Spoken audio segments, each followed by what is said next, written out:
Welcome to the Kill Shot MMA podcast for UFC 323. I hope you all had a happy Thanksgiving, and we are back to a excellent night of fights. If anybody on your timeline is complaining about this card, go ahead and unfollow them, leave them a nasty comment, and tell them to fuck off. Because we got a good one. We got up and down bangers. Even the fights that aren't DFS bangers, I think are some really high-level fights. Really looking forward to this card.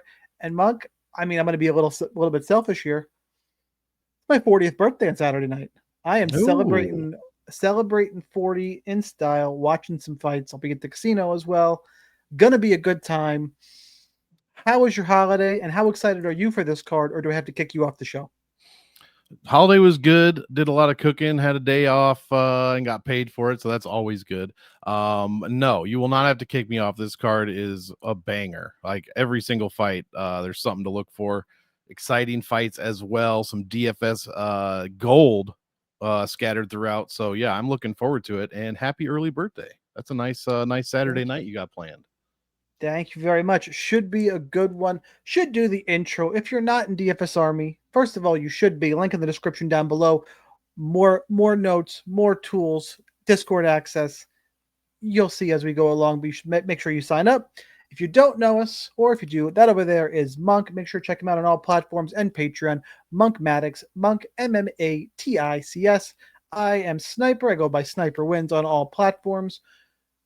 Monk, I think it's enough of the intro this week. Let's get in. What do you say we just talk about some fights here? Let's do it. Let's get into it. Marab fight week. Yes, a big old Marab fight week. I had a couple problems with StreamYard, so let's all just bear with me for 1 second, and let's just see how this goes. I think we're good.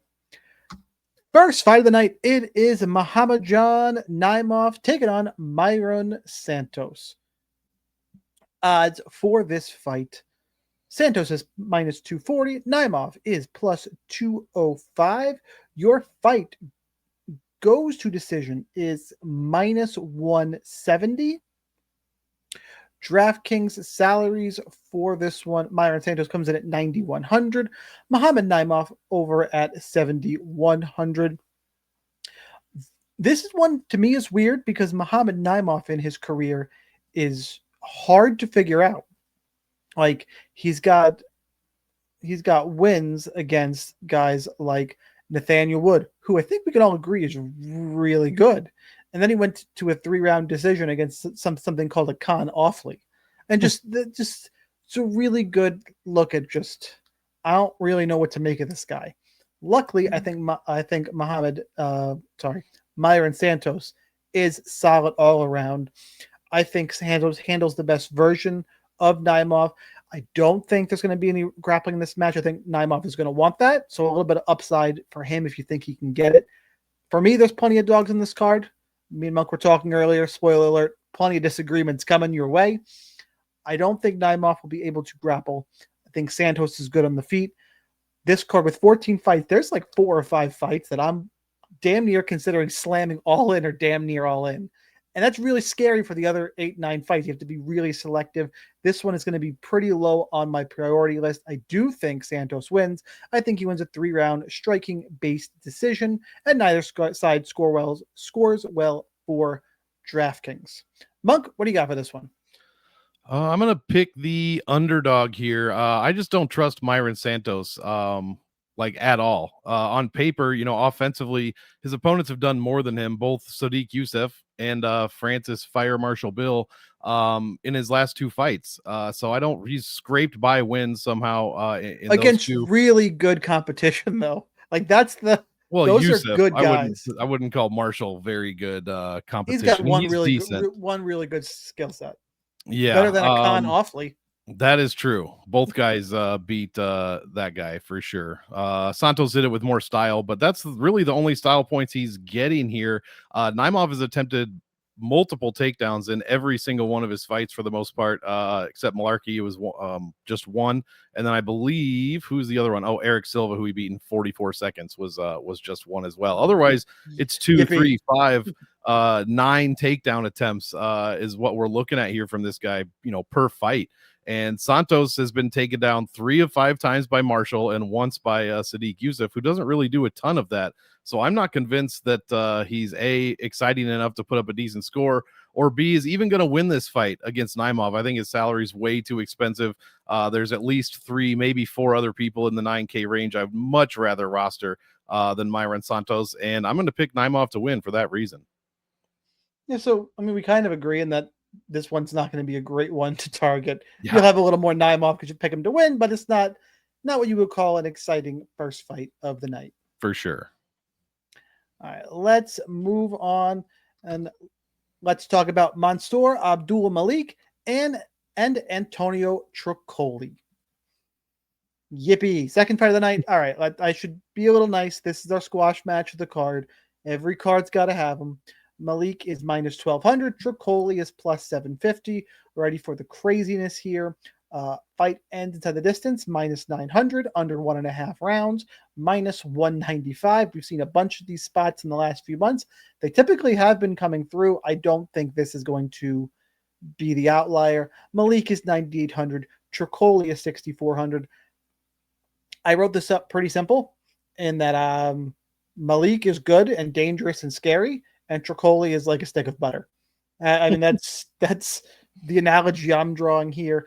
If Trocoli wins, I've had a bad night, because sometimes on these cards I'd say, there's not a lot of dogs I like. I like plenty of dogs that I don't want to mess around with any of Antonio Trocoli. If Trocoli wins, I'm going to be drunk on my 40th birthday and not really open the I'll be watching the fights, but the DK app probably be slid into the pocket for a little bit. Go ahead and play Malik. I'm going to play him wherever I can. Is he a lock? No, because it's 9,800. It limits construction a little bit, and he's going to be super chalk. Do I want to get over the field? Yes. Do I think he knocks out Trocoli in the first round? Also, yes. Is he a great play? Third time, yes. It's a matter of salary and other scores, because there are a lot of cards, a lot of fights on this card that I think could score well. Perfect example, if he finishes him in a minute 20 instead of a minute, one knockdown, few strikes, he's to score 108. That might not get done at 9,800. Like, there's plenty of outliers here. And then what if he plays with his food? There's a lot of what ifs here. Malik should smash, and I want to get over the field is the short version. Monk, how about for you? Yeah, I agree. He should definitely smash. Antonio Trocoli is just terrible in basically all aspects, offensive and defensively, from a stats perspective. 0-2, obviously, in the UFC. He, got dismantled by Tresean Gore. Now, if that's not enough to tell you that you should probably play Malik in this one, I don't know what else to tell you. That said, he is 9,800, and as we already kind of alluded to, Merab is 95. I mean, even Turner is up there. Pantoja's up in the 9Ks. We're going to talk about Turner, because that one makes me scared. Yeah, for sure. There's a few people like Dawson and Baraniewski who are right under the 9K range. Bottom line is, I'd rather have many of those guys, maybe not Turner, but many of those guys instead of Malik at 98K or at 9,800. I don't know who else you're going to play. You're not going to be able to get to Merab, and if you are, you're going to be playing. I mean, I guess there's a lot of Peter Yan fans this week, so who knows, but you're going to be playing a lot of Naimov and Torres and stuff like that down there. Which is fine. They could win, but it's extremely risky to do something like that in a bunch of lineups. So I just don't know how much I can get to him. And you're right. It's going to be, if he doesn't finish him in 1 minute, I don't think he's going to pay off the salary here. So give me Malik to win, but I will probably be under the field if he comes in ridiculously high this week. Yep. I'm with you here. Actually, if he comes in ridiculously high, I like enough dogs where I'm probably still going to find a way to get over. But I think that's foreshadowing for what we're going to talk about. Although I am not a Piotr Yan fan this week, and there are a lot of them out there. So many. I will make the case. There is this, and I wonder if people see this, if people are seeing the same sliver that I am. I see a sliver for Yan as our foreshadowing, and I'll lay that out once we get there. But we got to get through all these other fights. And this one is a good one, in my opinion. Ibo Aslan and Iwo Baraniewski. Fight ends inside the distance is up at, Baraniewski's minus 190 straight out. Aslan is plus 165. Now your fight ends inside the distance prop is minus 525, about minus 190 to minus 200 for your fight ends under 1.5 rounds. That is a healthy little prop there. Baraniewski is 8,800. Aslan is 7,400. This is one of the ones I was alluding to, and there's a lot on this card. Good fights to target. This is a great fight to target. Aslan is not very good, but the one thing he has going for him is he does have big power. Like, you cannot deny that. Plenty of holes in his game. I don't think we saw the last fight against Billy Alicana was one of the worst fights you'll see. I put that more on Alicana. I don't think Baraniewski is a good prospect. He brings the fight forward. We're not going to have that problem here. I don't think. I would be surprised also because really, if that happens again, even if he wins, Aslan will get cut.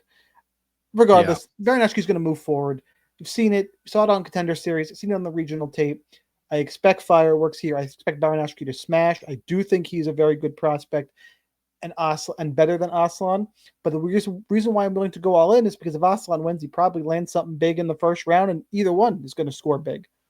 This is a 5-star fight for me. It's just shy. I think I have 2 or 3 all-ins. This is one I want to get over on both sides pretty significantly, but shy of all in. I can't jam everything in, but I see big scores here. Baraniewski, to me, is a legit prospect. Like him a bunch in this spot. Monk, how about for you? Yeah, same. I can't possibly back Ibo Aslan, Come especially after that fight against Alicana. Seriously, it was just terrible. He landed, 28 strikes the whole fight. That was it. There was nothing else. He did nothing else of any significance. Loses to Ian Kutalaba, who isn't winning a ton of fights lately. So he has, can add that to his list. He beat Rafael Sequeira, who, as we talked about last week, and we're proven right about, the worst fighter on the entire roster. And it took him 11 and a half minutes to beat Anton Trocoli, aka the Pleasure Man. So while he has finished, in fact, both guys have finished every single win that they've had. Nickname so much. I hate it. I'll always hate it. Every time. Yeah, both guys have finished every single fight that they have won. So definitely, the minus 500, 600, whatever ITD line is accurate. I'll be firmly on the case of Baraniewski here. And, he's a prospect, though. Only 6 fights as a professional, so you never know. So just play both sides, but I'll be much heavier on Iwo versus Ibo this week. There's definitely a joke to be made in there, and I am not firing all cylinders right now. It's somewhere. Flu going around. There's definitely something funny to be said in there, and I think I'm just gonna move on and talk about the next fight, which is pretty disappointing by my own standards here. Next fight up, we got Edson Barboza and Jalin Turner. Barboza is the dog at this point in his career, plus 250. Jalin Turner, minus 300. This feels a little bit wide to me, quite honestly. I can't trust either guy. And what's really fucked up is this fight is minus 400 ITD and minus 110 under 1.5 rounds. So we have to pay attention to it. I dislike that very, very much. DraftKings salaries for this one. Jalin Turner's 9,300. Edson Barboza is 6,900. I don't know how you trust either one of these guys. Both these guys have not looked good recently. Edson Barboza, it's actually a little more understandable. He is clearly at the back end of a very long and storied career. Losses against Drakkar Klose, Lerone Murphy, Bryce Mitchell, Giga Chikadze in his last 6. Wins over Quarantillo and Sadiq Youssef. Jalin Turner, on the other hand, he's lost 4 of his last 5 against Ignacio Bahamondes, Dan Hooker, Mateus Gamrat, Renato Moicano. To be fair, both guys are losing to the top of this division, so it makes sense that they're going to fight each other here. But I can't trust either one of them. I don't. Now with what I've seen from Turner, I can't trust him. Barboza at least is, unless I'm mistaken, I'm going to double check real quick. He's not getting finished other than he got knocked out late against Giga Chikadze, but Bryce hugged him. Lerone super dangerous, put a 5-round beating on him, but Barboza stayed in there, and Drakkar Klose couldn't finish him. Like, he's tough. I almost picked Edson Barboza in this fight. I actually came pretty close. That being said, I think Father Time is undefeated. wear and tear takes on your body. Jalin Turner is dangerous, is powerful. I'm going to pick Jalin Turner. I'm kind of playing this one by ear in terms of ownership. I want to see what the DFS Army ownership rankings say about it and kind of make my decision from there. It is one I can't ignore. Is it a top five-star fight? No, because there's better targets in my opinion. But you have to target it and you have to pick Turner. But I'm not going to let Barboza beat me. So kind of a little bit wishy-washy, but I'll say overweight and Turner overall is how I'm looking at this fight. Monk, how about for you? Yeah, I agree. I just don't. Weird. I love Barboza. Yeah, this week I do love Barboza, but he's been fading a little bit. I mean, all of those names that you mentioned are pretty good. Bryce Mitchell, Drakkar Close are probably a rung down. But it's the same for Turner with Moicano and Bahamondes. So you never know what to expect, especially in a Turner fight. He did take that time off. It almost felt like he was retiring. He just, after that Moicano and, whatever happened in that Moicano fight, that was crazy. You can't trust him just because of that. And then the Bahamondes just finished him in 2.5 minutes via submission. So I'm glad he took some time off. Hopefully he's going to refocus a little bit. And that's exactly what he needs to do against Barboza, who turns 40 in about a month's time. So both guys, big time finishers. Neither guy has any kind of striking defense whatsoever. And neither guy is going to really go for takedowns or control much of the grappling. So pair that with the minus 400 ITD line. You got to get both sides in your lineups. I am going to pick Jalin Turner. I'll have a little bit more of him. I completely agree there. But yeah, Barboza's not, Barboza winning is not going to kill me by any means. And at his salary, that's the last thing I'll say. Turner just feels a bit too expensive. I don't know how much I'm going to be able to get to him. I like this fight as a whole, but I'm pretty much going to be almost all in on Dvalishvili and Jan. There's a couple other ones, whoever's 9K we haven't talked about, but we'll get, Pantoja. I mean, those are fantastic fights for DFS. So I don't know how much you're going to be able to get to him. And if you're playing Abdul-Malik, you're not going to be able to get to this dude at all. So definitely watch the ownership, see what that number is going to be. And then you got to decide for yourself if you think $9,300 is worth it, because he's going to have to turn over a very, very good score here on Edson Barboza. And like you said, has only been finished once, even though he has 6 losses in his last 10. He's only been finished in one of those. It's upsetting that Vegas is shading that way, with Jalin being a big favorite and it minus 110 under 1.5 rounds, minus 400 ITD. Like Vegas is shading towards Barboza, towards Turner finishing Barboza. Clearly. Yep. Which would be somewhat surprising, but both guys, Jalin Turner, 4 of 4 optimals in his win since 2021, and Barboza, same thing, 3 of 3. So both 100% optimal rates. But one of them is 9,300 with a lot of 9K guys you want to get in your lineup, and the other is 6,900, and you might need somebody down that level to kind of balance things out. So I think it should be a bit more narrow, but I'm picking Turner. I'm just not going to be able to get to a ton of him. So check those ownerships. DFS Army, link in the description on YouTube. Shameless plug. See you guys in there. Next fight up, we're talking Marvin Vettori and Bruno Ferreira. This fight is just about a pick'em. Current odds as we record Tuesday night, minus 115 Vettori. Ferreira is minus 105. Fight goes to decision. This pick'em, that's why I couldn't decide, is minus 120. DraftKings salaries, as you'd expect, in the mid-range, 8,200 for Vettori. Bruno Ferreira is 8,000. I agree with, this is what I wrote pretty much in my notes, and it's the only way I can describe this fight. That's why I'm going to repeat it. I agree with Vegas, and everything about this fight feels 50-50 to me. I'm 50-50 who's going to win, and I'm 50-50 this fight is going to finish. That doesn't really help, but clearly I need to lean a direction because that's what we're doing on the show and break it down for DFS. I do think there's a clear DFS side. If Marvin Vettori wins, it's probably 3 rounds of striking and a decision. Cool. Like, that's going to score shit. Absolute total dog shit. I don't see a world in which Marvin Vettori scores well. And I'll be interested in the stats you give, Monk, but we got to remember that a lot of Vettori's fights are going to be skewed because he's fought 5 rounds a lot of times back. I say back in the day when he was good. I can count, rip off. I see 5 rounders. Okay, 6 5 rounders. By the way, he's 1-4 in his last 5. losing to Allen, Dolidze, Cannonier, Whitaker. I get he's also losing to the top of the division, but something about this guy. And on the other hand, Bruno Ferreira, people are going to say, okay, how good is he? Look, his losses are to Abus Magomedov and Nursultan Ruzaboya. Both, I think, are really, really solid guys. I think Abus doesn't get quite enough love because everyone likes to yell, what is Abus? And his gas tank is shit. If you can drag him deep, you'll be fine. That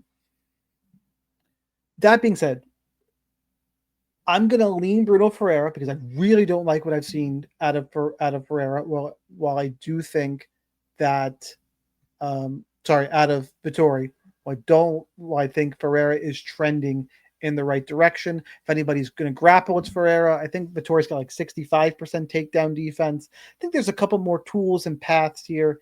Is it a really convicted pick? Clearly not. So I'm going to shade towards Bruno Ferreira and tell you that I think Bruno Ferreira is the better DFS play.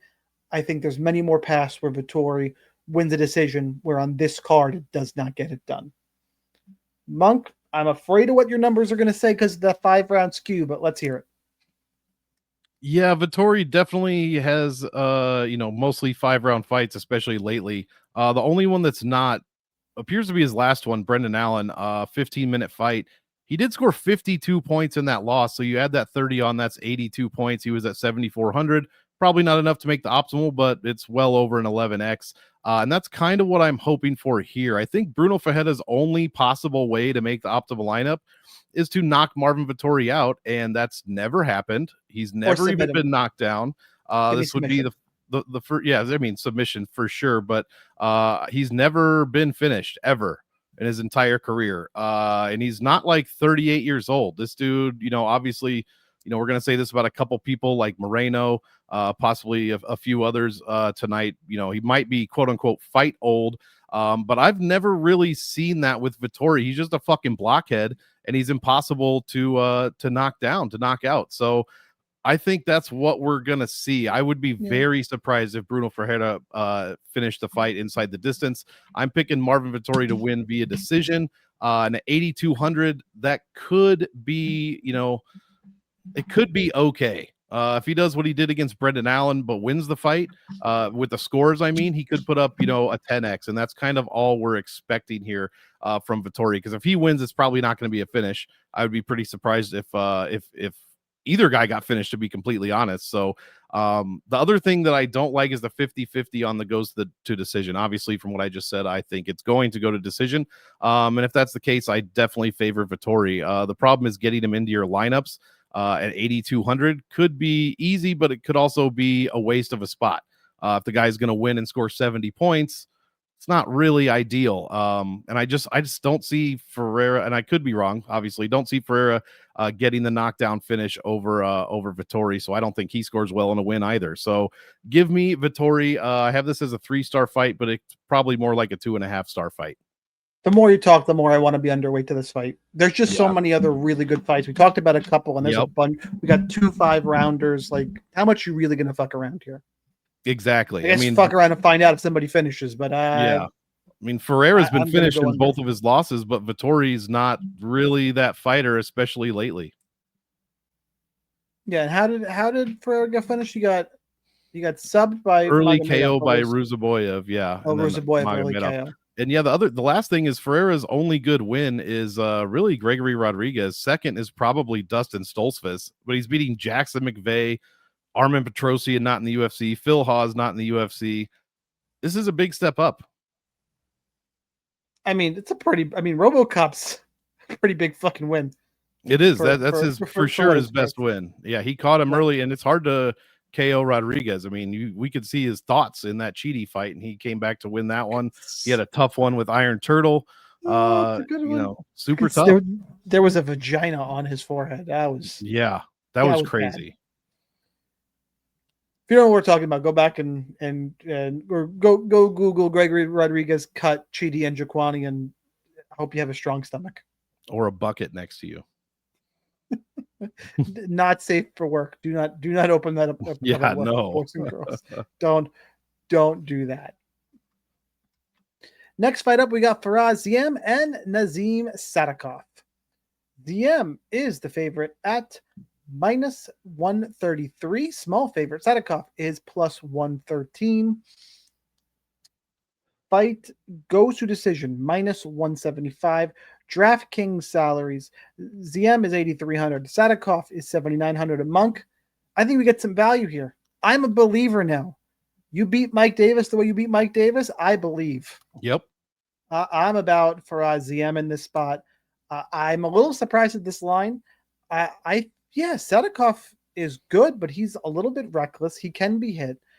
Ziam can put it all together, striking, grappling, can mix it up. I think he's a really intelligent fighter, which I think a little bit Sadykhov's kind of bull in a china shop a little bit, which is great. That's why it was so good with him and McKinney, who we're going to talk about later. But I think Ziam is more technical, more paths to victory here. I'm a believer here. Minus 170 goes to decision. So regardless, you think you're going to have to pick one side and be over and then be under on the other based on, again, we've talked about this card, all the places you do want to play. I feel pretty confident that I'm going to be on the ZM side. I think, and that, by the way, the Sadykhov draw to Slava Claus, not aging well at all. But that's, wiki scouting. I just think what I saw from ZM in that Beast Boy fight against Mike Davis was impressive. I'm a believer in ZM. I think he gets some value here. I think it's the last time we're going to get him this cheap for a little bit. I think this guy is going to make a run here. I really like what I saw last fight. So give me ZM. I think he's fine in all formats. Because the ITD line, I think you can play him in cash games. He feels safe and has a little bit of upside. I think he's got some sneaky upside. I want to be over on ZM, and I don't think it's going to take a ton. So I do like him in this spot. Monk, how about for you? Yeah, I agree. The only path to victory here for Sadykhov is obviously his wrestling, but he's only attempted one takedown in his last two fights. Now, they were both finishes. It was only 14 minutes total between them. The concerning one is the Borshev one, where he, 4 of 7 and just took a draw there. Couldn't even capitalize on. I mean, Borshev has 0 negative takedown defense, and this dude couldn't get it done that way. Did beat McKinney, dragged him into the second round, it looks like.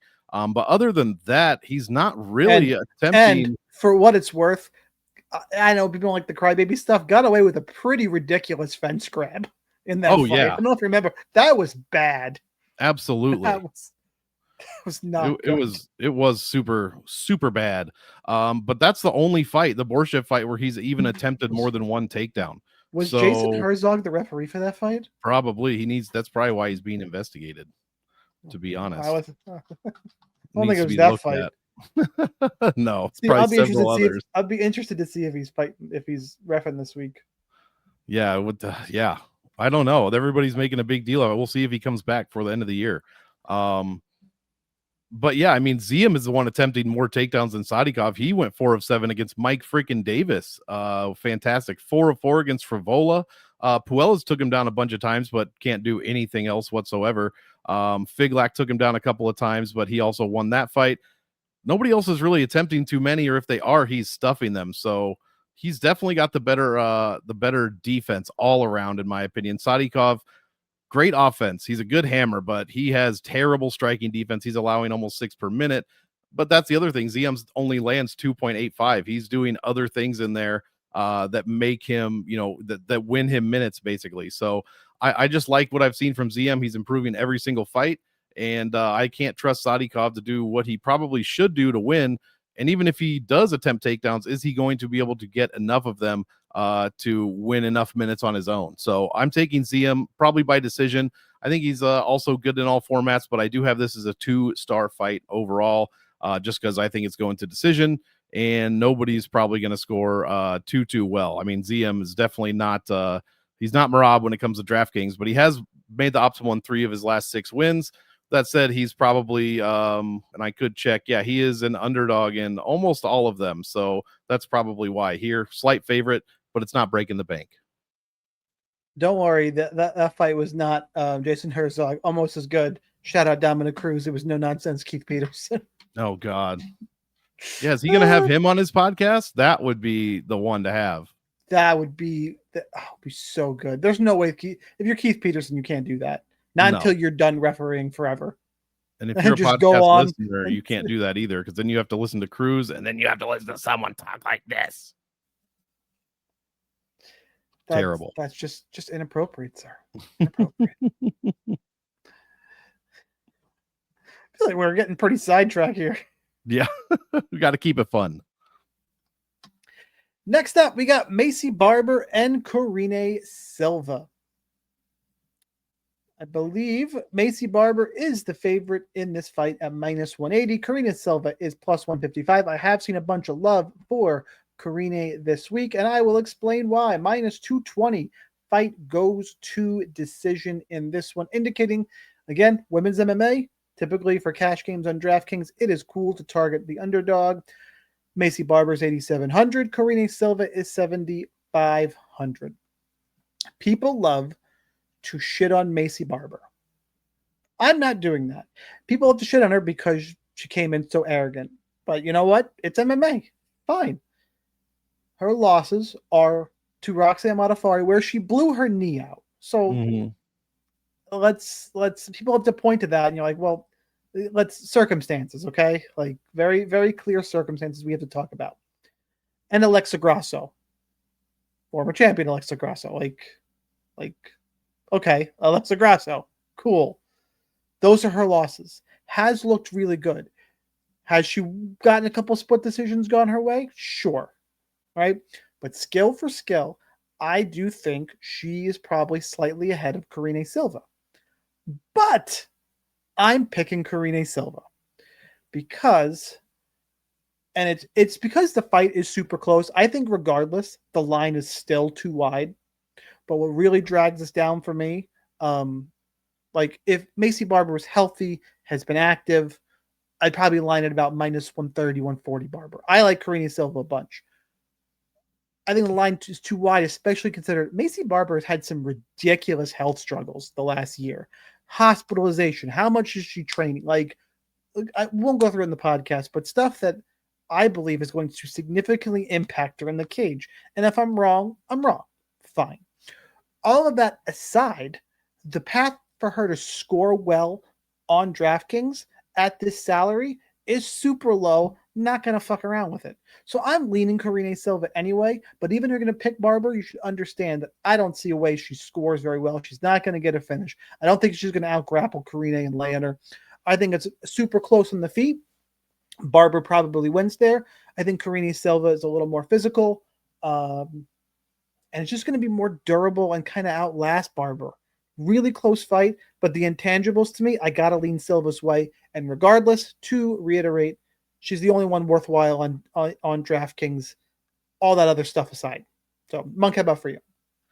Yeah, I like Barber to win, but I have this as a 2-star fight. I'm not really looking forward to, throwing either of them in there. Silva did score well at first. I mean, 104, 98, 122 made the optimal lineup in all, 3 of those fights, it looks like, but they were against Marita Moroz, Ketlin Souza, and Poliana Botello. Ever since she stepped up a little bit, taking on De Silva, she ended up winning that fight 84 points. The loss to Araujo, if you think she won that, 68 points.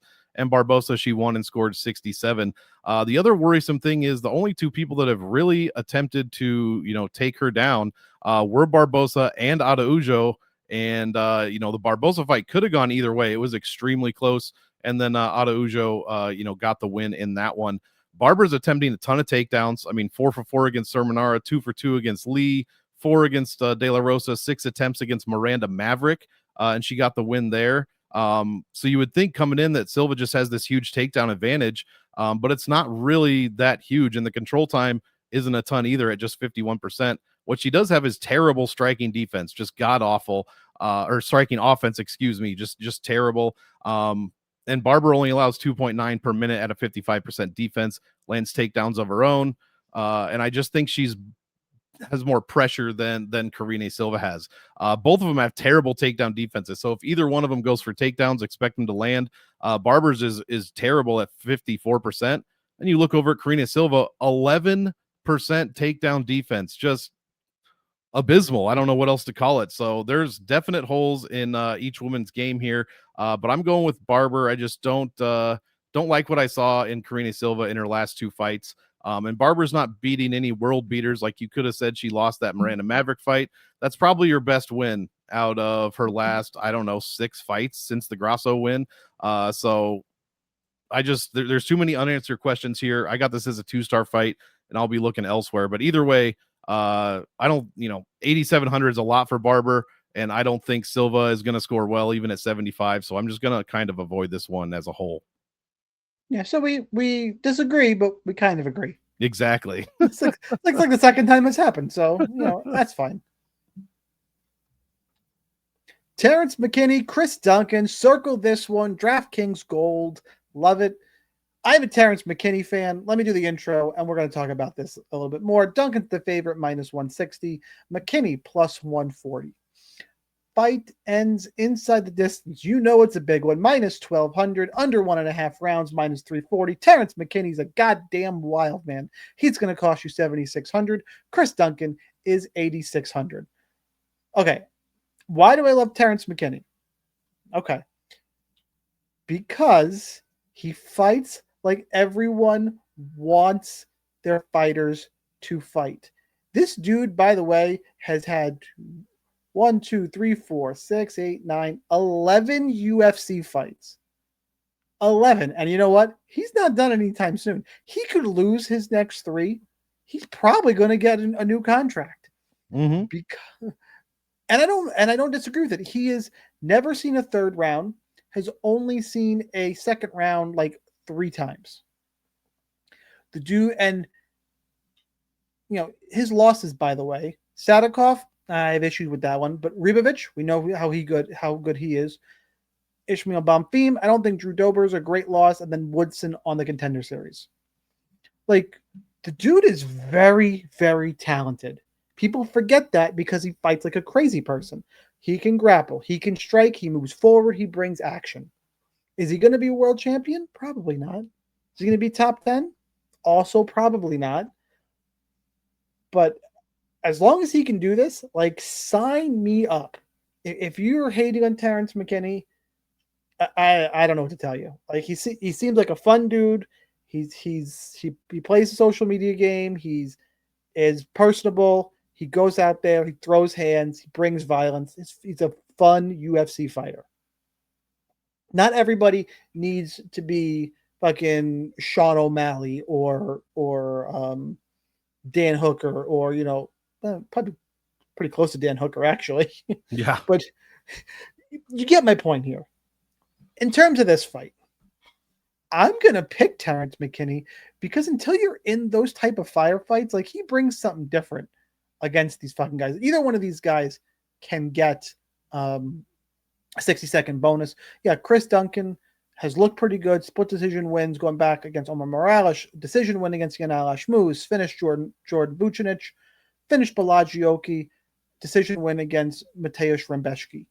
No great names on there. Rebecki brings a little bit of pressure. It's just, do I think Duncan is going to thrive in some of this chaos? I think not. But let's be crystal fucking clear, going back to everything I just said. This fight is so goddamn variant. I was probably going to pick the underdog anyway. Like, I was just throwing up -110 on both sides. And I think it's -160 because people just don't like to play McKinney because they see that crazy style and forget how good he is too.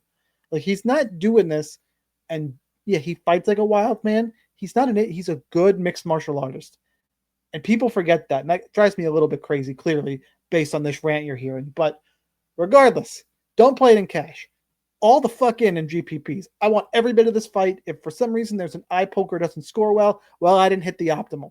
I'm going to be over on both guys. I'll be more over on McKinney. Just play it. And if I'm wrong, well, again, I'll be drunk enjoying my 40th. But how does this one at these prices not end up on the optimal, Monk?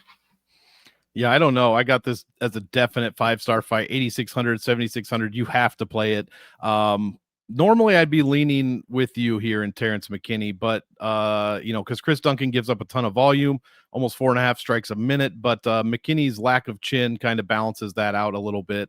I've just been extra impressed with Chris Duncan actually in his past 2 fights. That Rebecki win, even the Vucinic win, he was a plus almost 250 underdog to Vucinic, who was not in the UFC after that, and he dismantled this guy in 8.5 minutes, pretty much completely unexpected. And then Rumbeschki, who brings a ton of pressure, hits hard as fuck, has wrestling, exactly the same things that McKinney does. Duncan, walked through a bunch of that at a plus 200 underdog and got the win on an extremely tough fighter, in my opinion, in Rumbeschki. So that's kind of what I'm looking for. And Duncan hasn't been knocked down since his DWCS fight against Borshev, actually, who also is a guy who has very good striking, hits hard as shit. McKinney, he wins by taking people down, not getting hit. That is how he wins. Chris Duncan, 50% takedown defense, but he's controlling 81% of the grappling time, so he's not on his back for very long. He's only been subbed, I believe, one time, and that would have been against Manny Torres, who's just a fucking psycho in there. It might be more psycho than even Terrance McKinney is. So I am leaning Chris Duncan even in this all-in fight. Mostly, I think those two wins for Duncan are better than almost any win. You could say maybe any win that Terrance McKinney's had. I mean, he beat Ziam, probably the best name on the list, but that was before Ziam. That was before Ziam took his UFC break or was asked not to come back for a while, and it was a completely different fighter back then. Otherwise, he's beating Money Mike Breeden, Ghost Pepper Gonzalez, Mike Murat, Damir Hadzovic, and Slava Claus. Like, those are just terrible names, and none of those guys can really do much in the way of wrestling. So at least against they didn't in that fight. So I've got to go with Chris Duncan here. Both guys have just dog shit defense, get hit way too much, and anything could happen here. So be over on both sides. I'm just going to be a little bit more over on Chris Duncan in this one. Fair enough. I mean, I think semantics here. Just fucking play this fight is kind of for sure the short version. Oh, it keeps jumping down to the bottom of the page, starting to piss me off here. We mentioned it before. Let's talk Manuel Torres and Grant Dawson. This should be a fun one. Grant Dawson is the favorite, minus 215. Come back on Manuel Torres is plus 185. Fight ends inside the distance, minus 550. Under 1.5 rounds, minus 120. This is another great one to target. This is another 5-star fight for me. Your DraftKings salaries here are Grant Torres.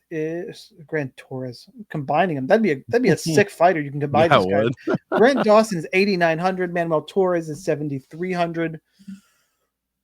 You know what? We got a 5-star fight where and this one probably more so than the last one, I really like Manuel Torres in this spot. And people, if you've been watching, listening, that should surprise you. I'm almost always on the grappler in the striker versus grappler matchup. I feel like my grappling, my control time. Grant Dawson's a little bit too hittable, and Manuel Torres throws fucking nukes. I think he's about to get a highlight reel knockout here. Regardless if I'm wrong, Grant Dawson controls him, racks up a giant score. Now, remember, and Torres is pretty tough. He got knocked down twice by Ignacio Bahamondes. That was that UFC Noche card. Torres has never seen a second round. 5-1. Yeah, I know the name, but he knocked out Chris Duncan, who we just talked about, knocked out Drew Dober in the first round. Knocking out Drew Dober in the first round is nothing to sneeze at here. Clearly Dawson has the grappling edge. I just don't think he's not going to eat something massive before he can control the fight. I like the dog for those reasons. I will say I want to get over because if Dawson wins, he's going to get takedowns. And he's super active on the ground with those little strikes that score 0.2 points on DraftKings every time he throws one of them. This is just points, but I'll lean towards the underdog. And I don't know. This is probably it's probably too chalky at that minus 500 ITD number. But if it was kill shot eligible, I'd take Manuel Torres because I just think he's going to land something massive. And we saw Bobby King, who's not. Look, we all love Bobby King Green.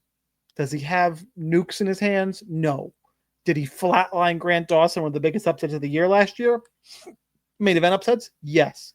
If he did that to him, and I think Manuel Torres is better and can get back to his feet, just look out. I like Manuel Torres clearly. Monk, how about for you? Yeah, there's not. I mean, I could go into a bunch of stats and tell you who's going to win and why, but this is really just a race. It's can Manuel Torres knock out Grant Dawson before he gets taken down? That's the entire fight breakdown. So definitely play both sides. I got 5 stars on this one. That King Green one was definitely fluky. But Torres, there's no reason Torres couldn't do the same thing. But if he doesn't, there's no reason Torres isn't going to get taken down and controlled for 14 to 15 minutes, and Grant Dawson scores 165 points on him. So either way, I think this one has to be in your lineup. The winner is going to score extremely well no matter what happens. And yeah, that's it. I mean, there's really nothing else to say. Grant, other than Grant Dawson maybe is a bit too expensive at 8,900. He could be tough to work in, but you got to make those sacrifices. Play a little bit less of Abdul-Malik if you're having trouble, because you got to get these guys in your lineups. It's Torres is going to knock him out, or Dawson's going to wrestle fuck him. That's about it. Simple breakdown. Let's go ahead. We got still 5 fight main card to talk about here. Jan Blachowicz and Bogdan Guskov. Blachowicz is the favorite, -135. Comeback on Guskov is +115. Your fight goes to decision, I think. No, sorry. Ends inside the distance is -160. I'll tell you why I thought that in a second. There is a reason. It is 8,400 for Jan Blachowicz, 7,800 for Bogdan Guskov. The reason why I said fight goes to decision is because I have a sneaky suspicion it's going to, despite those odds. Neither guy's a super high volume striker. This is a big step up for Guskov. Blachowicz, is he aged? Yes. Does he still have durability? Also, yes. I think we're going to see 3 rounds of striking. I think it's a really close fight. I'm going to edge towards Jan Blachowicz on the favorite side, but I think my hotter take for the fight overall is that I'm probably going to be a little bit under this fight. I think people see the names and the histories and are going to go there. I think we have a really high level striking match on our hand, and I don't see. Could it end in a finish? Sure, but I got to take stands. Am I going to fade the fight? No. But I'll likely be a little bit underweight and pick some other spots here. But I'll lean Blachowicz. Monk, your side? Yeah, I feel the same way as far as not wanting to play this in DraftKings. I have this as a 2-star fight. Which is weird with -160. So weird. Yeah, I don't agree with that at all. So I might get a little something on the goes to decision line. Blachowicz going to be 43 in February. Actually, the same birthday as my mom. So we'll just have to keep that in mind.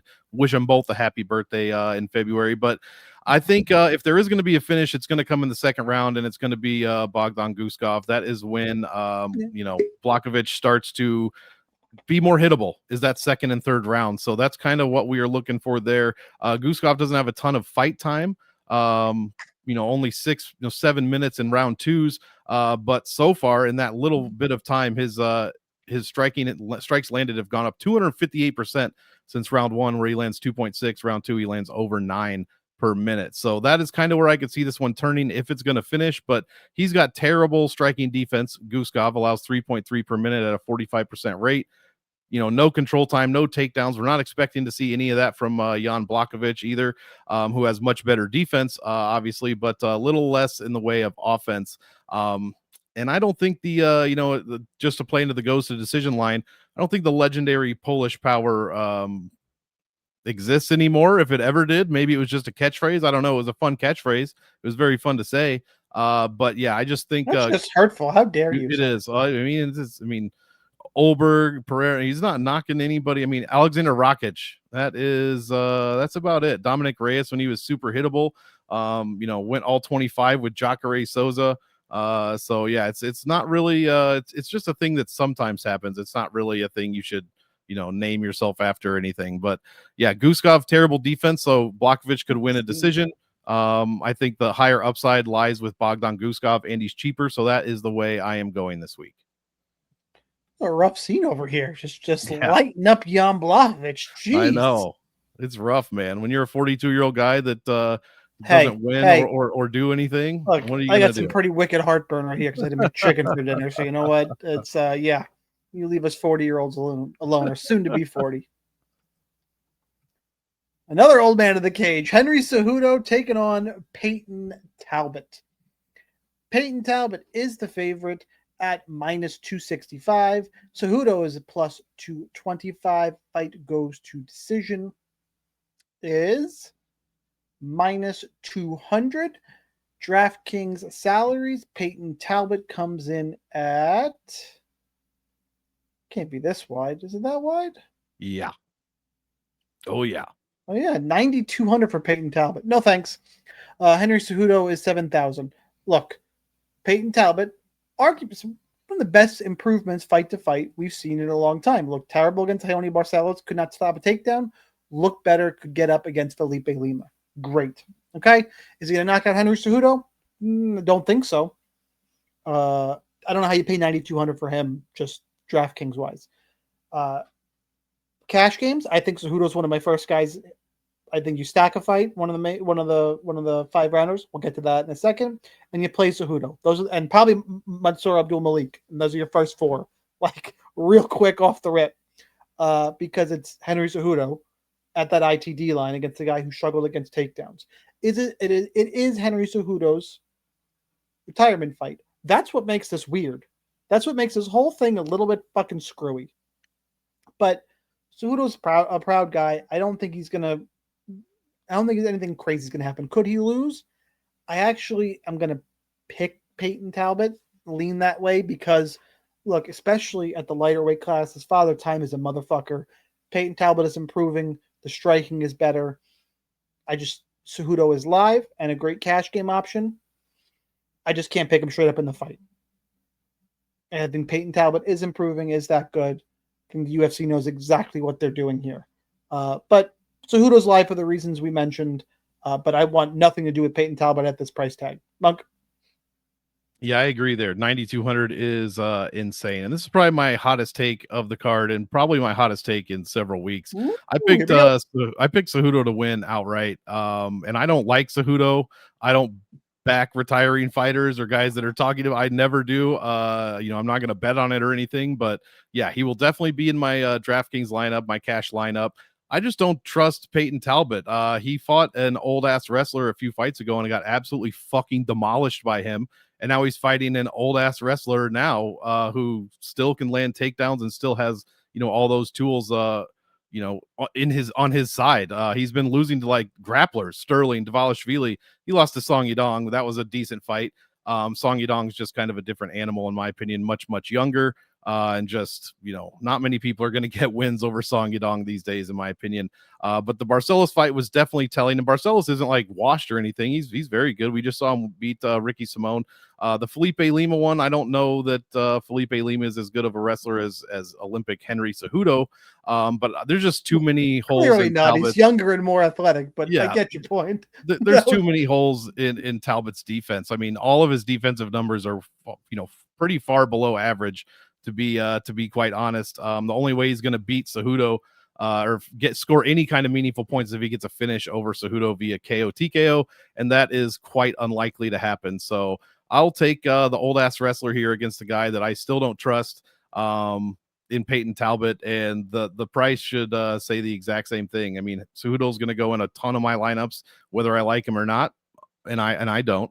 But yeah, I'm completely fading Peyton Talbot. Like this is like Israel Adesanya levels of fade. He might not even be in 10% of my lineups. That is, yeah. I'll be pretty under on. Yeah, I don't think it's that hot. You should be under on Peyton Talbot, but I think your hotter take is how much you like Cejudo. I think, yeah, which is crazy to even say out loud. You love him. You're a little Cejudo fanboy. I got some white glasses, like what's his name? I can't remember his name. Eric something. Eric Nixick? No, his manager, his guy, his coach that he used to run around with. Yeah, those white Eric. What's his fucking name? I don't know. I'll get back to you. Start Googling. Brandon Moreno and Tatsuro Taira in our final 3 round. Eric Albarracin. There we go. Albarracin. By the way, if you're using the timestamps, you are super confused. You need to go back and the last fight and figure out what we were just talking about. No, I was just talking about. I was trying to find out about Moreno and Taira. What the fuck are these guys talking about? Right. So it's from the Cejudo Talbot conversation. Taira is the favorite. I'm a little surprised by this. -125. Moreno is +105. Fight goes to decision is loading. Still loading. Yep. We're still loading. All right. In the meantime, I'm going to jump Minus over while that loads. 300 is what I have. I'll be more than happy to share it when officially when it comes back up. In the meantime, I can tell you that Tatsuro Taira is 8,500 on DK. Moreno is 7,700. I'm going to give this the good old refresh here. Open up the prop bets. There we go. Minus 300. God damn it. That's annoying. Yeah, Monk is right. Minus 300. Fight goes to decision. One of the highest level fights on the card. One of the worst DFS fights on the card. Like, this is my 1-star fight. I don't think Taira's going to rinse and repeat takedown Moreno. That's the only path here, is that he gets the takedown. Moreno pops up, and they score those DC Matt returns as takedowns. Outside of that, I don't know how this one scores well, but a really fun fight. I'm a little surprised Moreno's the dog here, getting shit on this much by Vegas. I mean, he looked good against Ursig, Albazi. I don't know. The guy is a former champion, fighting at the very, very top level. And on the other side, you got Taira, who, he's handled every test so far, but his biggest test has been, is a split decision loss to Brandon Royval, where he got taken down plenty, and then he dominated Young Sung Park. Like, Brandon Moreno is really fucking good. Like, I don't know how else to put it here. Close fight. Is Taira good? Yes. This is, like I said, great high-level fight. But I think Moreno keeps it standing, and I think he's a little bit trickier on the outside. Not a ton of volume from either guy. I don't think it scores well. I'll lean towards Moreno. And just to reiterate one more time, much better fight to watch than play on DraftKings. Monk? Yeah, for sure. This is another 2-star fight for me. Not really going to be focused on this one, even though the salaries are very, very good at 85 and 77. Moreno just doesn't do much offensively for the most part. He wins via decision a lot. He wins via cardio, attrition, or attritional damage overall, basically. And just kind of depends on everybody else not being able to keep up. I don't think that's going to be the case with Tatsuro Taira. Yeah, he took that L to Brandon Royval. 25-minute split decision, but nobody really fights like Brandon Royval unless, it's Josh Van or something. But Royval is an extremely unique fighter on this roster for sure. And yeah, he got taken down 3 times, but he also took Royval down 6 of 15, controlled him for almost half the fucking fight. Got outstruck and got hit with those bigger shots, as you would expect, because it's Brandon Royval. Moreno, takes the L to Royval as well, lands some takedowns, gets taken down. Not nearly as much control time, but does land a few more strikes in that one. But I think Royval is a bit more polished now than he was at 23, something like that. I guess early 24. So I think he's one of those guys that improves in every fight, just like Tatsuro Taira. I didn't trust much in the way of Ursig or Albazi, so I'm not really sure how I think about those wins. While they're good wins, Taira's, young up and comer. He's improving every single fight. And the only hole is he hasn't fought those big names like Brandon Moreno has. He hasn't proven himself, but he shouldn't have had to yet. They're actually building this guy like they fucking should, whereas they don't do that for all prospects, probably not even half the prospects in the UFC. So this is exactly the steps that Taira needs to be taking. It's just the fact that he's unproven because of who he is fighting. So, but everyone he has fought, I mean, we've seen finishes everywhere except Edgar Chairez, Carlos Candelario, and he still handled those guys pretty easily. Like I said, Royval, extremely unique skill set for the most part. I just don't know, man. I got to lean Tatsuro Taira to get the win here. A huge win. If he gets this one, he's going to be right in the talks for number 1 contender fight. So I like Taira by decision, and I hate this fight for DraftKings. Yeah, I think that's really the overall right answer here is pretty clear. Mm-hmm. Co-main event of the evening for the UFC flyweight title, one of the most underappreciated champions on the roster, Alexandre Pantoja, taking on Joshua Van. Pantoja is the favorite at minus 225. Van is plus 190. Fight ends inside the distance is minus 200. That's why this is not the fight you should be stacking in cash games. Clearly, it's the main event with Merab in it. Your DraftKings salaries for this one: Pantoja comes in at 9,000, Van at 7,200. I think this is a close fight. I think this is one that I both like. There's 4 fights I want almost all in on. This is one of them. Like Pantoja is either going to get takedowns. This is Pantoja early, Van late, and Pantoja dominate, put up a big score. If the fight gets late, I do think if Van can stop takedowns or get up, I think you can wear out Pantoja. Pantoja keeps moving forward, but it's not. He slows down. He gets labored. Van does not. Van's cardio is a fucking menacing weapon. We've seen it before. 5 rounds, I think, clearly benefits him. To me, again, I think it's Pantoja early, Van late. It's all about the Joshua Van takedown defense in this fight. Brandon Royval didn't take him down. He had over 200 strikes in that fight.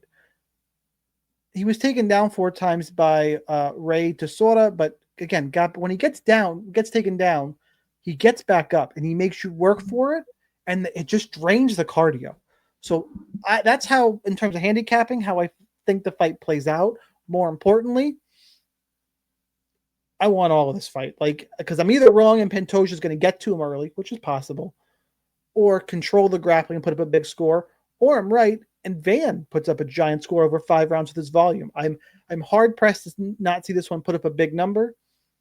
So this is a 5-star fight where I'm going to lean towards, even though I do think Pantoja is one of the most underappreciated champions on the roster, I think we finally hear and new on Saturday night. And Josh Van gets his hand raised, and kind of the UFC could use him as a star right now. Like Pantoja's great, doesn't have that star power that I think Josh Van has. That's just an aside. Clearly nothing for the handicapping of a fight, but somewhere secretly Dana and Mick and Sean want Josh Van to win this fight.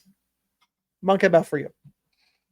Yeah, probably. Probably right about that. I think I guess I'm one of the few that think grappling is actually exciting. Like I'm like the only guy anymore. Wait. You know I love me grappling. Hang on. Oh no, but I didn't mean you. I didn't mean you, but like people hating on Pantoja, people fucking hate Merab Dvalishvili. And I personally don't understand. It's like they need to see 2 cavemen just swinging around back and forth to actually be able to enjoy something, which I get it, but at the same time, it doesn't make a whole lot of sense. It is MMA. Go watch boxing if you want to watch that shit. Yeah. You got to defend takedowns. And that's exactly what Josh Van is going to have to do. And he has not been very successful at that. Royval attempted none. Silva, I mean, he stopped 5 of them. But it seems like no one at Ray Soria, that's what I was looking for. 4 of 21, which doesn't sound much, still gives him an 81% takedown defense. But you look at the numbers in that fight, and Ray Soria did, I think he scored more DraftKings points than Josh Van in that one. 42 to 38. Yeah. So Ray freaking Soria scored more points than Josh Van did. What is Alejandro Pantoja going to do to this guy? I mean, if he doesn't get, and we know Josh Van doesn't throw a ton in the first round. It's all second round mostly, and then some in that third round as well. This is the first time he's even going to touch 20 minutes. And we have not seen, as it looks like his cardio is good, but we just haven't seen that. So I don't know what Pantoja is going to do to this guy if he ends up getting him down. Royval fight was close, but he still took him down 8 times, controlled him for almost 16 minutes, 9 against Urseg, 3 against Asakura, 3 against Kaikara France. This is what he does over and over and over again. Yes, he looked tired in that Royval fight. Yes, he kind of looks tired in a couple of those fights. But what always fucking happens is he gets the job done. He finishes the fight, or he gets all 25 minutes and just gets his hand raised. So I don't know, man. I got to stick with Pantoja here. While the UFC probably does want Joshua Van because he is exciting, I don't know, if he's much. And this is the kind of guys they want. They want guys with 0 personality that are just exciting in the cage to win. So then they don't have to pay him a ton of money or expect that they're going to ask for a ton of stuff, because that's just, there's no more Conor McGregors. There's no more John Joneses. And Joshua Van fits that mold perfectly. So I get why they would want him to win. I just think Pantoja is nowhere near being done. He's one of, if Dvalishvili wasn't on this card, he'd be the greatest DraftKings scorer on the card by a fucking mile. And he gets another 25 minutes to do exactly what he wants to a guy that can't stop takedowns against middling flyweights. And Pantoja's the best at that. So Give me Pantoja. I think he's even got a chance to submit Joshua Van early. And we'll just have to see what happens if this gets into the third, fourth, fifth round. But I think Pantoja is going to be good here. Love his salary this week at $9K. And I like him in all formats. Joshua Van landed over 200 strikes in a 3-round fight, just for what it's worth. Let's give the guys flowers a little bit. Yeah, against the guy that has no defense in Brandon Royval. It's going to be a firefight.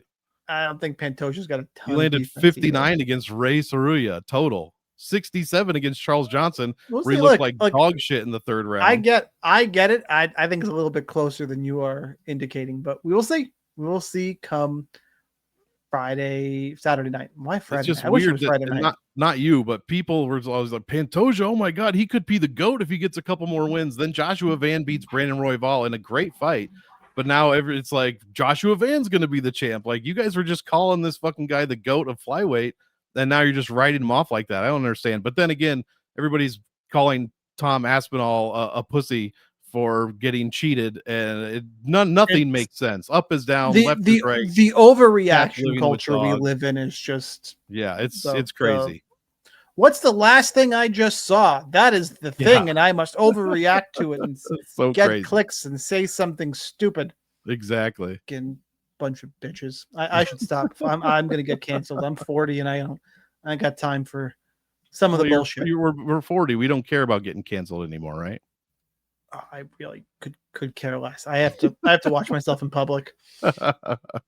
Mostly just for funsies. And to be fair, I should not get political, but to be fair, I pick on both sides because it's fun. Exactly. But I'm gonna get my ass beat one day. Oh well. What the hell are they talking about? Oh yeah, it's main event time. Yes. Merab, the Machine Dvalishvili taking on Piotr. I need people who are down and ruin my legacy, Jan. That's his nickname, right? That's totally his nickname. Yep. The UFC, the future of the UFC landscape drastically shifted that day. Wild. Oh, anyway, Dvalishvili is minus 415. Jan is plus 315. It is the rematch. It is clear. Fight goes to decision. Minus 375. I am pretty. Actually, sorry, let me finish. Dvalishvili's 9,500. Jan is 6,700. I've said many times, do not expect the rematch to go the same way as the first fight. It is the quintessential mistake people make. That said, in this case, I don't see how this doesn't go the same exact way because it's how all of Merab's fights go. I don't think Piotr Jan's made enough improvements to do that. Sean O'Malley said someone's just got to catch him. Sure, is that possible? Yeah, Jan's got good boxing. Can he catch him? Yeah, we've seen Dvalishvili hit, but I'm not going to bank on that. The one thing I will say, I said in the open, in the foreshadowing, I'll make the case. And we've seen it everywhere. Merab going to defend again, right? What is this, his fifth defense of the year? Fourth? Fifth? Fourth. This will be his fourth, yeah. Fourth. Brain. So we see it everywhere and just total brain fart. That schedule, especially as a champion, I know Merab is inhuman. That's got to wear on you somewhere, man. Just somewhere. You've heard time and time again, champion after champion, talk about the stress of being the UFC champion and what that does to your schedule and how this guy fucking trains anyway. If it's anything, it's that combination of stuff going out and Merab just having an off night. It's not, I mean, it happens to athletes all the time. Like, Shohei Ohtani will go out and strike out 4 times and get shelled on the mound. Like, it can happen. High-level athletes happens to everybody. Greatest three-point shooter will go out there and go 0 for 9. And those outside factors can start to get to you. That's the only case I have for Piotr Jan. Do I think it's a viable case? Sure. I'm not going to bet that way. I think Merab wins. I think it's more the same. But for that reason, I'm going to be all in on this fight. This is an all-in fight. I'm going to take field weight Jan and just pile up the rest of Merab. This is a stack in cash games. It is a get a ton of it. And unless Merab's eyes get raked here, or we get a accidental foul. Can you imagine if in no contest or DQ, Jan knees Merab in the fucking head? Can you imagine? Tom Aspinall would probably like that and get everybody off his back. Aljamain Sterling would have flashbacks. Yeah. So yeah, that's how I'm approaching this one. Give me Merab. Monk, what are you thinking for the rematch? Yeah, Marab. This is a 5-star fight for sure. I'll probably stack a little bit. I don't know. I might in cash. I gotta look. I did build one earlier. You Seemed to must work. stack in cash. Seemed to work without it. I mean, he did score 40 points in his last one, 6,700. That's probably a smart call. But I got him I got Jan as like a GPP, maybe even a fade. I put GPP fade on there just because Rob just dismantled him last time. It was ridiculous. The win over Song Yudong is good. Great rebound win. I think Song Yudong is extremely talented. But the Figueiredo win and the Marcus McGee win really don't do a lot for me. I know the Marcus McGee, he's on his starting a streak again, but I mean, and I like him. I just don't think, none of those guys are even close to what Merab is doing, especially this year with, even going into last year. Cejudo, O'Malley twice, Nurmagomedov, Corey Sandhagen, just dismantling anybody that crosses his path. And let's be probably quite honest, the only reason Peter Yan's getting this rematch is because Merab has beaten everyone. There is no one else. There are some up and comers, but they're not there yet. And Merab needs to fight. So I don't know, man. This doesn't seem like Yan has necessarily earned it. I don't. By the really way, for what it's worth, this is when you're allowed to go for a second belt. This is the scenario. Yeah. I am glad that Dana's like, no more of this shit, up, down divisions. You want to leave, give me the belt. I am perfectly happy with all that going on. But if you clean out your division, you can even make a rule. Like you get 4 title defenses, 5 title defenses. You can get another belt. But so shout out to Dana White for doing that. I've heard people complain about it. No, quit this shit. Quit holding up divisions. It's bad for the sport. But at this point, the problem is Merab's weight. He can't make 25, and he's probably too small for 45. Yeah. So, he would dismantle somebody like Lerone Murray. I mean, just a fucking dismantlement we would see in that one. Probably, but shout out Lerone Murphy, who should be getting a title shot, by the way. It should have been Mavzar this whole fucking time. It's ridiculous. If anyone not named Mavzar does not deserve a fucking title shot. It's crazy. We're totally sidetracking, but if it's not Mavzar, the people who the last few Lerone Murphy's fucking is a boring fighter. I want you to go watch his last fight and suck my dick. Yeah. like holy shit, Aaron Pico's still waking up. And everyone's like, yeah, but his last fight's before that. I'm like, okay, great. See that last it's always fight, the buts. Yeah, but so we're gonna throw away one of the knockouts of the year. We're just it doesn't count. Apparently, that doesn't exist. All right. Anyway, got totally sidetracked, but that's what a Merab Yan fight will do. Yeah, I like Merab. I think the exact same thing's going to happen. I mean, it's the same thing with I don't know who we just talked about. I said it was like 11 of 49. I don't remember a bunch of takedowns. Pantoja, wasn't it? I think so. It was. But Merab got him down 11 of 49 times, and that doesn't lower Petr Yan's takedown defense because it was still at 78, so it's still at 85%. He got fucking manhandled. Controlled for 6.5 minutes. He got doubled up in striking. The division's best striker got doubled up in striking by a wrestler. And I don't mean the pity pat shit on the bottom. I mean, it was significant strikes, 147 to 75. And then the classic clip of after the fight where Merab makes a gesture towards Yan and he looks all scared and shit. That lives in my head absolutely rent free. Also, Jan's defense everywhere is pretty much average to below average. He absorbs over 4 strikes a minute. The takedown defense is 85%, but again, when guys actually grapple with him, he gets taken down, and therefore he's not finishing fights and he's not scoring well. Generally, he's well over 85, 9K. This week he's 67, so it's a whole different story. But I just don't see how this is going to go any differently for Petr Yan. Merab's the fucking just the man. He's a beast. He's anybody that's thrown at him. Oh, O'Malley's gonna knock him out. Well, O'Malley didn't do shit. Oh, or Umar's gonna wrestle. Umar didn't do fucking shit. Corey Sandhagen, best striker now in the didn't do fucking shit. So I don't see what Petr Yan's gonna do here. I think he's just being given this fight because there's no one else for Merab to fight. And we'll see if he's made some improvements, but hopefully he can actually stop a takedown this time. Because even at 85%, if Merab's attempting 50 on you, you're going down 12 to 15 times. So, yeah. And lastly, Merab, the greatest DraftKings scorer of all time, you're straight up dumb as fuck if you don't put him in a ton of your lineups. And I've never said that before, but in this case, you would be. Not you guys. You guys are obviously doing it because you're listening to the show. So you'll be fine. But yeah, I guess I do see the stack because Jan is so cheap.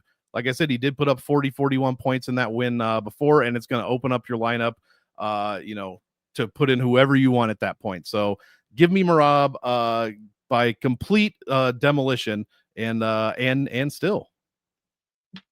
Do not go anywhere. We're not done. We got to talk kill shots. Kill shot, namesake of the show, is an under-owned DraftKings play that can help you win a tournament. No main event, no title fight, nothing super chalky. Who's going to help you win? Well, Monk thinks, although his should be done, locked, loaded. I know what it is already. But first, guys, please hit the like button. Still looking for 50 likes on a video. Let's try and get to 50. A little bit of uptick last week. Do me that favor. Share with your friends. Join the DFS Army link down below. But at the very least, click that like button for me. Monk, go ahead. Announce to the world your kill shot. It seems obvious. I know, and I picked a different one actually when I was doing my list. I had ended up picking Guskov, but fuck it. I just changed it live. So yeah, it's going to be a guy I can't stand. I've never liked him. I still don't like him. I never want him to win until now, and that's Henry Cejudo. An old ass wrestler is going to do what old ass wrestlers do to Peyton Talbot. I hope. Pretty clear. I want to throw out somebody like one of the dogs I'm taking, but I'm not. One, because I want to piss some people off. I'm going to pick a favorite, but I'm going to pick someone I think everyone's going to lose. He's in the mid-range. His fight is destined to go to decision, and I think he's being undervalued. Give me Faraz Ziam. Nice. I think that's a sneaky spot to pop onto the optimal and us go, what the fuck just happened? And you put 25% in your lineup, you're probably going to be overweight pretty significantly, I would think. I think he's going to come in around 15%. Oh yeah. 10 to 15% for sure. That I'll wait for the DFS Army projections, and I will make sure to get overweight on Faraz Ziam as my kill shot. Monk, anything else before we get out of here? No, look, cherish this card, guys. You got to cherish it. We've got one more Apex card this year. I think it's Apex. And then supposedly it's 6 weeks off. So I don't know what the fuck we're going to do, but you got to cherish this while you have it. And yeah, let's go Merab. That's it for us, guys. We will see you next week. Smash the like button. UFC 323, last pay-per-view ever. Yes, that's what we have to look forward to. Last pay-per-view ever. Moving over to Paramount next month. But one more card to talk about this year. We'll get more into that in the future. For now, one more time, hit the like button. For Monk, I'm Sniper. Good luck. We'll see you at the top of the leaderboards.